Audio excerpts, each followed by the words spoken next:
سبيسيال مخصصة لقطاع السيارات. برشا مواضيع اليوم صباح باش نحكيو فيهم تكتشفوا كما قلت لكم أكثر تفاصيل. حضر معنا السيد فيليكس سارازان. مرحبا بك. Bonjour. Bonjour. Merci d'accepter notre invitation ce matin. Pour ceux qui connaissent un petit peu ce secteur, ils savent qu'aujourd'hui, ça fait un petit moment qu'on a ce partenariat avec la Tunisian Automotive Association et la GIZ. Et merci de faire en sorte que tout ça se réalise tous les ans depuis un petit moment. Voilà. Plaisir. Merci beaucoup. حاضرة معنا في نفس السياق سيدة فاطمة قدسي لا ديريكتريس جينيرال de la Tunisian Automotive Association. صباح خير.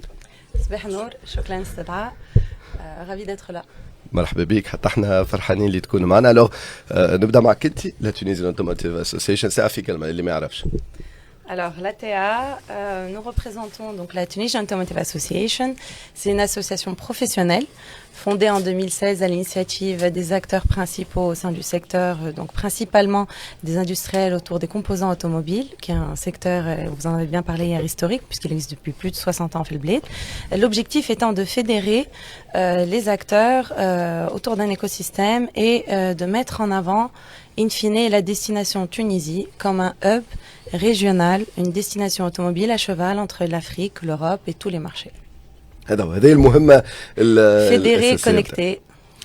D'ailleurs, je me rends compte que أول حتى ظهور عالمي مع بعضنا en tout cas du mois. Donc très lente ملك التوفيق في مهامك مسؤولية كبيرة اليوم. Tunisian Automotive Association أكيد باش تكون في المستوى وأكثر حتى. إن شاء الله. Voilà.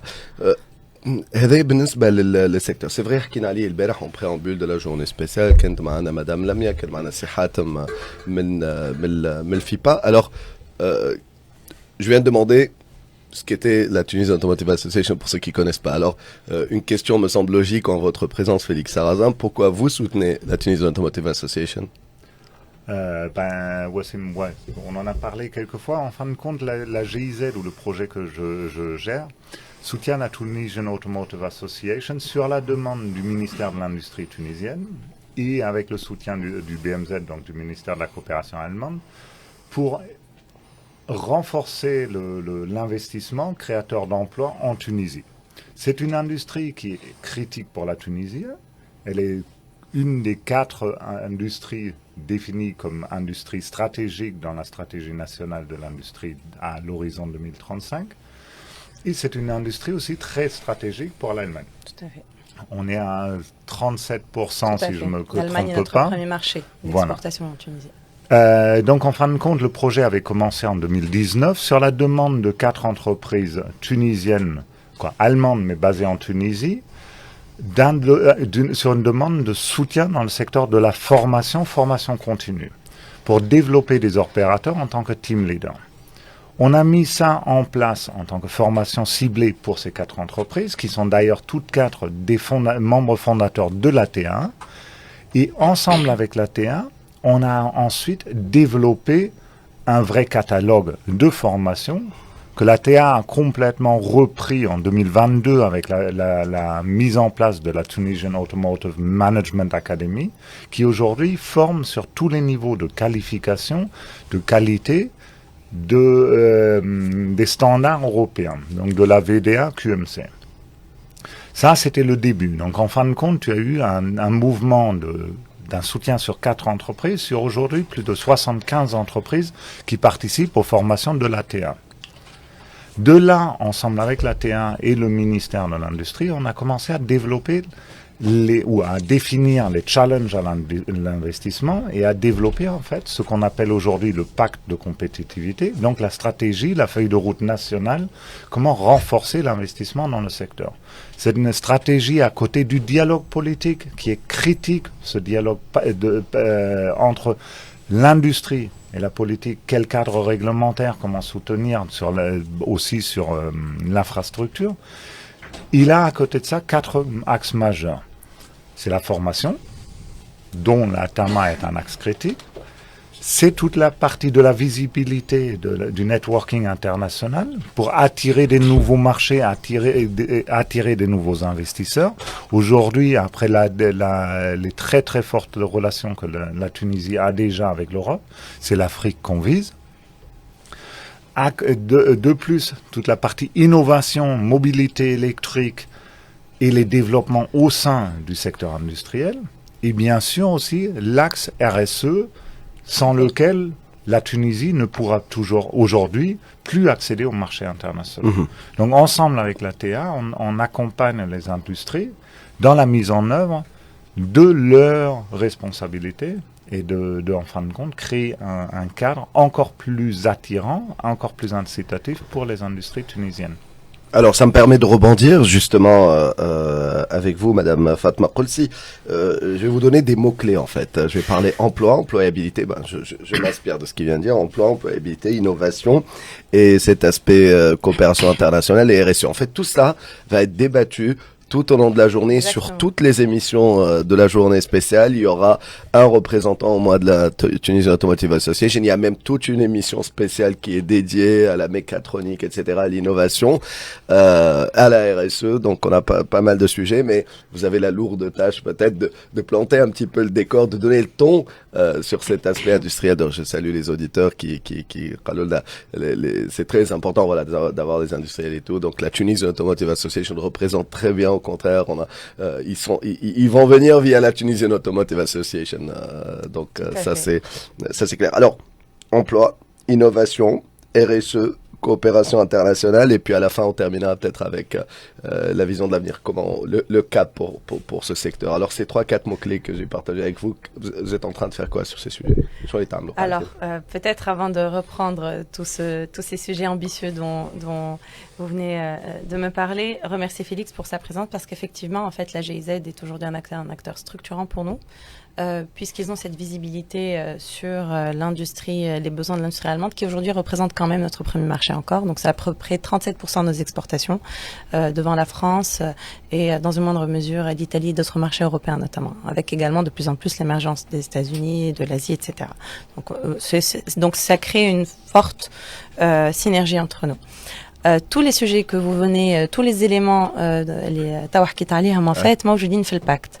Le pacte pour la compétitivité de l'industrie automobile, c'est vraiment une feuille de route ambitieuse, un partenariat public-privé co-construit entre l'État et le privé, et ça c'est vraiment important. Il y a une vraie démarche, réunion sur réunion, pour que chacun s'y retrouve en fait, et pour que chacun s'accorde sur des mesures qu'il est prêt à prendre en charge et voir avancer. Donc ce pacte, il y a des piliers. Donc le premier pilier, c'est le pilier infrastructure, par exemple, dans lequel on va retrouver tout ce qui a vocation à mettre à niveau le volet logistique, le volet transport également, tout ce qui permet vraiment l'optimisation des chaînes de valeur qui sont aujourd'hui essentielles. On parle de coûts, on parle de réduction des délais. Ça, c'est un axe critique. Je pourrais citer, si vous voulez, après quelques mesures de ce pilier. On a également un pilier visibilité et image, où là, on se coordonne avec l'État, notamment, principalement, beaucoup la FIPA. Et vous avez reçu Sihat Msoussinière que je salue, mais également la TIA, qui est également un partenaire privilégié pour nous. On se coordonne, en fait, pour à la fois accueillir les investisseurs étrangers, quand ils sont dans une démarche de découverte ou d'installation, de réflexion d'installation avancée. Donc ça, on se coordonne autour de ça. Il y a également la participation à des salons internationaux ensemble, et j'y reviendrai. Et il y a un pilier emploi et formation et un pilier R&D, qui sont des piliers structurants. Le pilier emploi et formation, la TAA, avec notre Management Academy, mais qui finalement fait beaucoup plus que du management, aujourd'hui, on sait, on en a parlé hier avec notre vice-présidente Lamia Fourati qui était avec vous, la destination Tunisie, ce qui la différencie, c'est la qualité de sa main-d'œuvre, c'est ses skills. C'est son set de compétences sur notamment les tendances émergentes autour de l'IA, autour du embedded software, donc tout ce qui est électronique embarquée, اللي هو كما حكينا البارح الكهرباء ولات presque téléphone تاو. La fameuse image. Voilà, téléphone Barbara Gelli, je salue la mère, j'ai trouvé que c'était très parlant. Donc on est fortement positionné dessus. On a un partenariat structurant avec la VDA, qui est l'association automobile allemande, donc l'une des plus importantes au monde. Et en fait, Tunis, à part l'Afrique du Sud, aujourd'hui, on est les seuls à pouvoir certifier sur un catalogue technique de VDA QMC, notamment VDA 6.8, 6.5 pour les connaisseurs, et les huma matloubin yasser par nos donneurs d'ordre, par nos marchés, et qui ouvrent vraiment l'accès à des opportunités. À part Afrique du Sud ou Tunis, nous sommes capable de certifier en local. Soit ils ramènent des experts Melbara, soit ils font former, donc en euros, en devises, leur directeur technique, leur directeur de site, etc., à l'étranger. Et ça, pour nous, c'est important d'identifier les besoins techniques du secteur qui vont, in fine, vraiment apporter des opportunités marché et de former sur place. Donc, on est dans une démarche de croissance, et on en avait déjà parlé, je crois, de croissance forte de notre catalogue, d'ouverture en profondeur et en largeur sur les thématiques et sur, au sein des partenariats existants comme VDA, aller toucher de plus en plus de certification. Il y a aussi du Aspice, Autosar, tout ce qui est aujourd'hui ce shift dans l'industrie qu'on voit vers le software, il s'accompagne aussi de shift de skills, de compétences. Et par exemple, on a aujourd'hui des choses dont on n'entendait pas beaucoup parler il y a quelque temps au niveau technique, tout ce qui est Autosar, Aspice, de plus en plus PSCR, etc., qui on a une vocation à former dessus. Enfin, le volet R&D, qui touche un peu à cela. Le pilier R&D inclut une collaboration très forte entre le privé, les centres de recherche et développement, c'est une force. On a aujourd'hui des acteurs qui ont des centres de recherche et développement Fitounes, aussi bien étrangers que tunisiens, dont certains ont des sites de production, le Barawi, Hello, Fitounes, leur site R&D. Et donc sur ce volet, l'un de nos derniers projets, ça a été par exemple de lancer, bien entendu en collaboration et toujours le soutien du gouvernement, et je salue particulièrement le ministère de l'Industrie, du ministère de l'Énergie, pardon, puisque c'est notre ministère le plus de tutelle, on va dire. Et on a lancé une problématique de recherche autour des thématiques autour de l'IA, de la décarbonation, etc.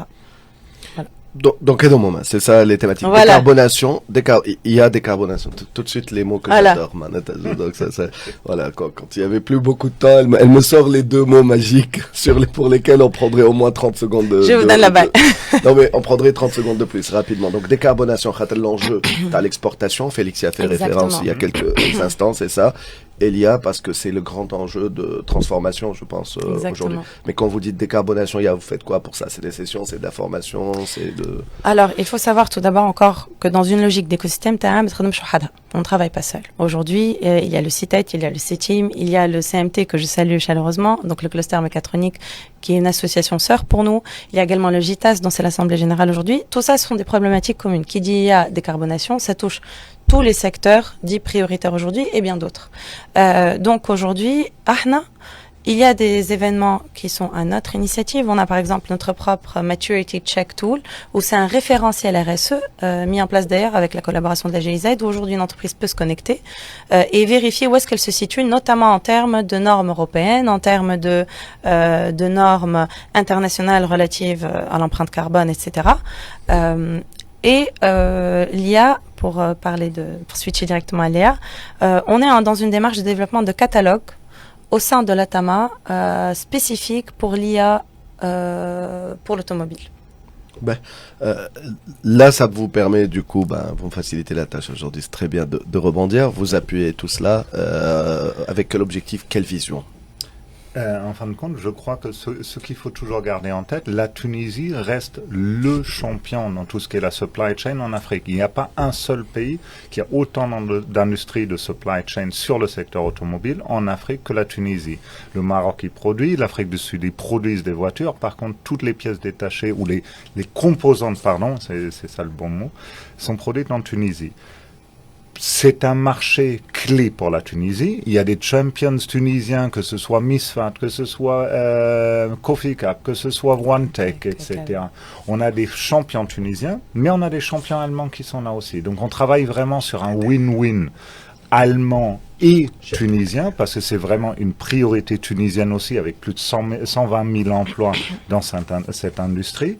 Donc le but pour nous, c'est de renforcer cette partie, parce que c'est critique pour le futur de la Tunisie, comme c'est critique pour le futur de l'Allemagne. Donc on est dans un win-win clair, sur des intérêts communs clairs, sur lesquels on travaille ensemble pour un bien des deux côtés. Bravo en tout cas pour tout cela, bravo pour tout ce que vous faites. Un dernier mot peut-être sur la vision et ça me permet de rebondir. Moi je vais venir par vous garder, hein, vous faciliter les transitions ce matin. Donc un petit mot sur la vision. Tout ça, allez, وين ماشيين بيه Madame Fatma Qos. Alors, je ne viens pas initialement de l'industrie automobile, mais j'ai un amour pour cette industrie. Fitons, allez, Charles Abedha. J'ai découvert des gens passionnés, un secteur qui a fait preuve d'une résilience sur les 15 dernières années à toute épreuve. في الثورة خدموا في الكوفيد خدموا ça a été vraiment un secteur porteur et depuis quelques années il commence à avoir la visibilité qu'il mérite aussi bien en local qu'à l'international. Et ça nous permet aujourd'hui, nous on le sent hein, qu'il y a au niveau de la TEA qu'il y a un vrai frémissement.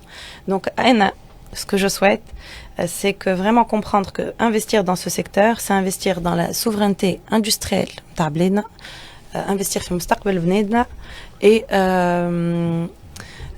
et que ce secteur peut être un vrai moteur en fait de développement et c'est tout ce que je souhaite. Et enfin Anna خدمتي c'est vraiment que qui n'aime chez le bara tout de suite quand on dit Tunisie on sache que notre proposition de valeur elle est d'être un vrai hub avec des talents un pont entre l'Europe et de plus en plus l'Afrique. Yatik Saha, Madame Fatma Qossi, alors un dernier mot de fin sur cet aspect vision peut-être. Peut-être justement pour rebondir ce que vient de dire Fatma, c'est aujourd'hui on a la Tunisie qui a un rôle clé sur cette chaîne de valeur en Afrique. Aujourd'hui, les marchés qui ne sont pas du tout encore développés, c'est le marché africain. Et la Tunisie a quand même à travers sa place en tant qu'entrée de libre-échange avec l'Europe, ou avec ses accords de libre-échange avec l'Europe, tout comme ses accords de libre-échange avec l'Afrique, a ce rôle de plaque tournante et peut jouer ce rôle de plaque tournante.